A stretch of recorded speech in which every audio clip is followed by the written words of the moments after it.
नमस्कार, मैं हूं योगेश शर्मा और आप देख रहे हैं न्यूज़ अकाउंट चैनल।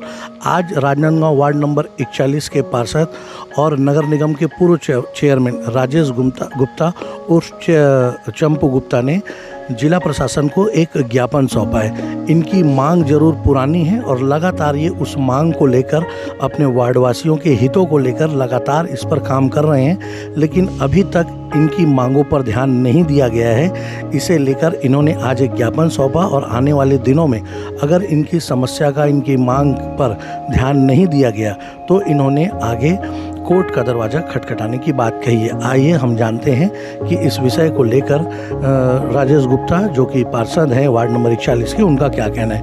अभी किस विषय को लेकर आपने अभी जो है दिया है ज्ञापन?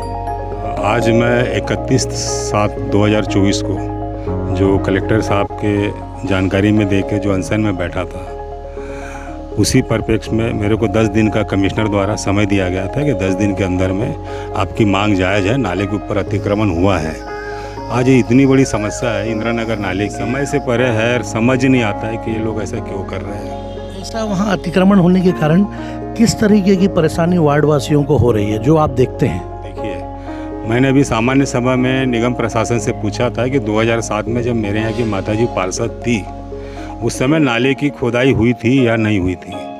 2007 में नाले की खोदाई हुई थी और 30 फीट चौड़ा और 10 फीट गहरा जैन स्कूल से लेकर लोहावाड़ा तक नाले को खोदाई हमें लोगों ने करवाया था और यही नगर निगम के इंजीनियर ने, इन्हीं लोगों ने चूना मार के मार्किंग की थी। आज नाले की खुदाई हुई थी नहीं हुई थी तो आज तक मेरे को जवाब नहीं मिलता। कभी जाके पूछो तो कभी फाइल गायब हो जाती है, कभी निगम में ताला टूट जाता है, कभी फाइलों में आग लग जाती है। आज ये जो मुद्दा है, इतना संवेदनशील मुद्दा है कि इंदिरा नगर बस्ती के साथ साथ राजीव नगर है, हॉस्पिटल है, मेन हॉस्पिटल है, जिला हॉस्पिटल है, शुक्ला हॉस्पिटल है। शहर का 40% आबादी पानी में डूब जाता है। 4-4 दिन तक लोगों के घर का पानी नहीं उतर पाता। गरीब बच्चे लोग घर में राशन पानी ख़राब हो जाता है, चूल्हा नहीं जला पाते। मैं वहाँ से जनप्रतिनिधि हूँ, मैं बार बार आवाज़ उठाता हूँ कि मेरे आवाज़ को दबाने की कोशिश किया जाती है। इनकी ऐसी क्या मिली भगत है मेरे को समझ नहीं आता। वार्ड में जो है जो कब्जा किया गया है, जैसा कि आपने आरोप लगाया और लगातार उसको लेकर ज्ञापन और मांग भी रख रहे हैं, तो किन लोगों के द्वारा किया गया है और कार्रवाई क्यों नहीं हो पाती, इसको थोड़ा स्पष्टता के साथ। मैं आरोप नहीं लगा रहा हूँ, जो भी बातें कर रहा हूँ सब सत्य है।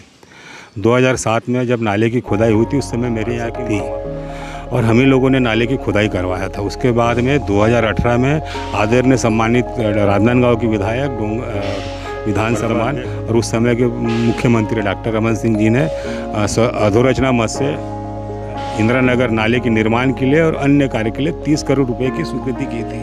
30 करोड़ रुपए की राशि की स्वीकृति हुई थी और 1/3/2018 को अरविंद शर्मा द्वारा उसका टेंडर लिया गया था और जो नाले को लगभग थोड़ा दूर तक बनाया गया है, जैन स्कूल से लेकर थोड़ा, जहाँ से नाला छूटा था वहाँ से नाला जो से जहाँ से छूटा था वहाँ पर लोगों ने अतिक्रमण कर लिया और जो नाला बना है वो नाला इतना ऊपर बना दिया गया है कि पूरी नहर नाली है। नाले का पानी नालियों के रास्ते से ही बस्ती में जाता है और पानी भर जाता है बस्ती के अंदर और लोगों के घर में कमर कमर पानी भर जाता है। आज नालियाँ नीचे है, नाला ऊपर है।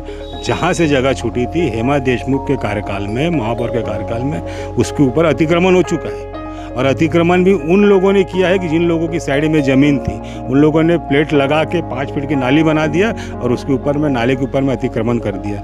लगातार इस मुद्दे को लेकर चल रहे हैं, लगातार मांग कर रहे हैं, अभी तक उसका निराकरण नहीं हो पाया है।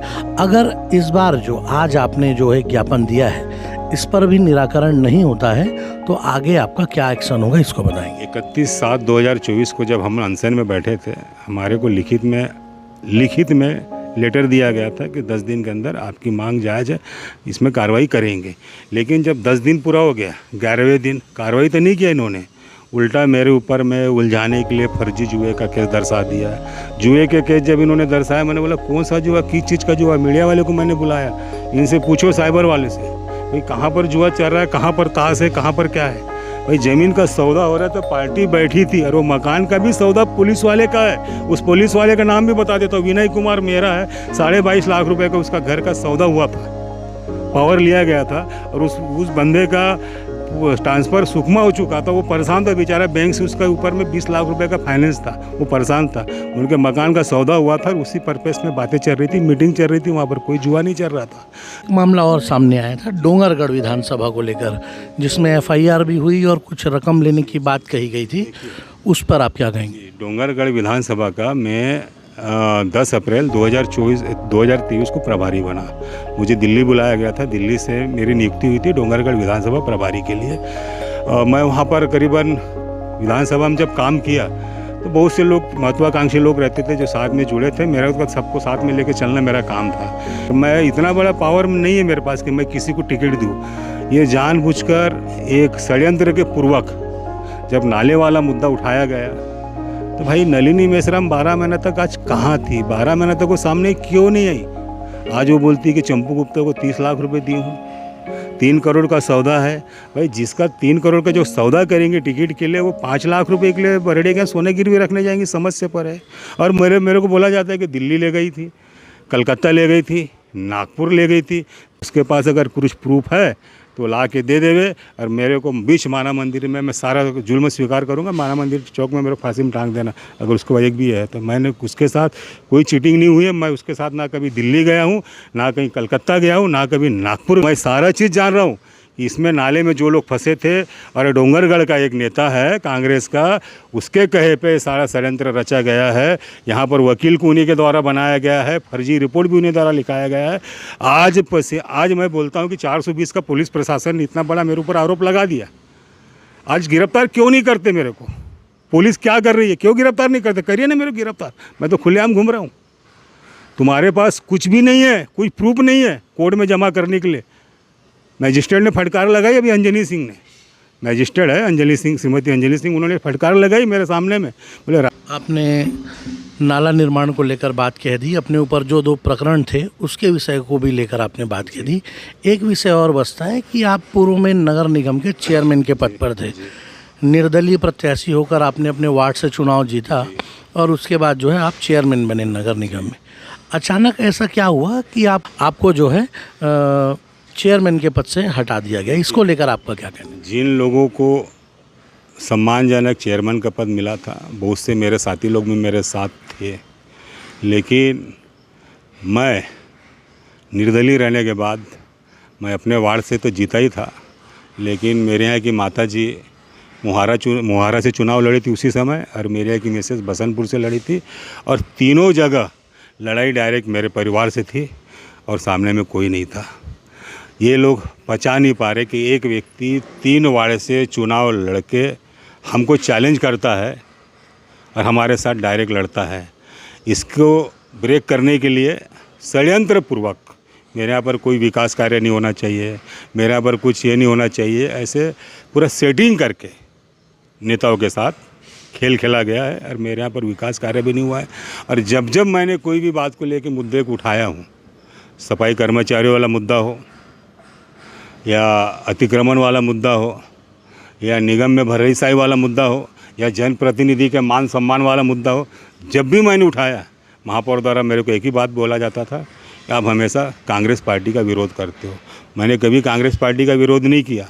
मैं अगर सच बात बोलता हूँ तो विरोध करता हूँ, सच बात बोलता हूँ, विरोध करता हूँ। मुझे उस समय जो प्रभारी मंत्री थे मोहम्मद अकबर जी ने मेरे को स्वास्थ्य विभाग के चेयरमैन उन्होंने बनाया था। इन्होंने यहाँ पर ला के, इनको रबर स्टाम्प की ज़रूरत थी, इन्होंने मेरे को हटवा के विरोध किया था। तो सुदेश देशमुख जी ने खुद कहा था सारे लोगों के सामने में कि 6 महीना बस ये है, 6 महीने के बाद हम आपका जो विभाग उसको चेंज कर देंगे। और आज तक मैं विधि और सामान्य प्रशासन विभाग का चेयरमैन था, लेकिन मैं आपके मीडिया के माध्यम से बताना चाहता हूँ, आज आप उस विभाग की फाइलों को जांच करवा लो। पूरे 5 साल में मैंने 5 जगह भी दस्तखत नहीं किया हूँगा। मेरा पावर का, मेरा दस्तखत का दुरुपयोग किस लोगों ने किया है, इसकी भी एक बार जांच होना चाहिए, और मैं इसके लिए भी कलेक्टर साहब को लेटर लिख रहा हूँ। सर, इंद्रनगर नाली की समस्या को लेकर क्षेत्रीय पार्षद राजेश गुप्ता ने ज्ञापन सौंपा है आपको? आज वो आए थे, उन्होंने ज्ञापन दिया है, और इसमें उन्होंने जो बताया है कि नाली पहले अधिक चौड़ी थी, वहाँ पे अतिक्रमण किया गया है, इसकी जांच कराएंगे और जो भी विधि सम्मत कार्रवाई होगी करेंगे उसमें।